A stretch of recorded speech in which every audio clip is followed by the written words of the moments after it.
The Chief Minister arrived in Parliament fashionably late, with the ink on his budget speech not yet dry. He was determined to bring the very latest information on the state of the nation, following what he described as the seismic events of the last 2 weeks.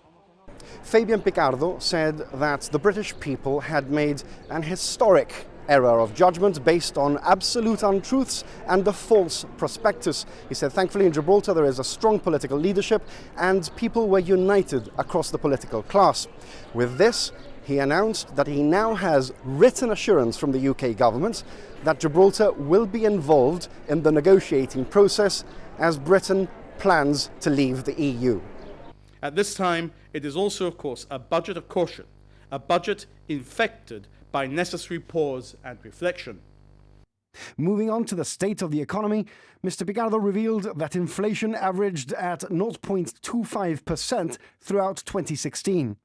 He forecast that GDP would stand at $1.77 billion in the coming year, and GDP per capita was currently over $90,000, fourth in the world rankings.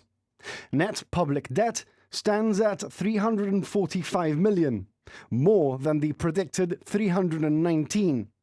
But the surplus for this year is 38.8 million, the third highest in Gibraltar's history. 20 million of this has already been earmarked for community care. The Chief Minister said Gibraltar was on track to restore the rainy day fund to 300 million by 2019-2020.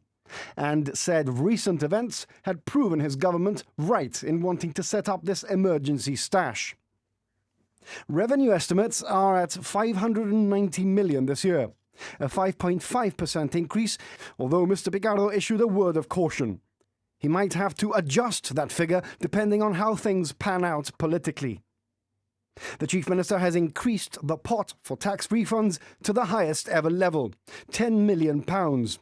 He acknowledged there was a huge backlog in tax returns, but said this was because of the administrative burden created by the dual tax system introduced in 2008, and insisted he didn't want to keep anyone's money. He then revealed he had reached a deal with the Lombard Group to finance the power station, a £55 million loan which will be paid back over 10 years. Mr. Picardo said the repayments would be generated from the savings made on fuel alone, and committed himself to not raising electricity prices. Turning to budget measures, and the big headline grabber here is that for the first time in over 30 years, rents on government housing will go up by 3%, and there will be subsequent increases on an annual basis, although the Chief Minister said that these would be modest increases. Import duty has been abolished on a wide range of products, from toiletries, sanitary towels and spectacles, to nappies, school satchels and boating equipment. Import duty has gone up on sugary fizzy drinks and water pipe tobacco to promote healthy standards of living. A new startup incentive has been introduced which gives new businesses tax credits of up to £50,000 a year for the first 3 years. There are provisos. They have to employ 5 people in their first year, and individuals aren't entitled to apply. Tax allowances have been perked up a little across the board, and social insurance contributions will not increase this year. Last year's tax amnesty, which has reaped income of nearly £1.5 million, has been extended for another year, but with less favourable terms. There was some bad news for the unions. The government will not proceed with plans for a private sector pension this year.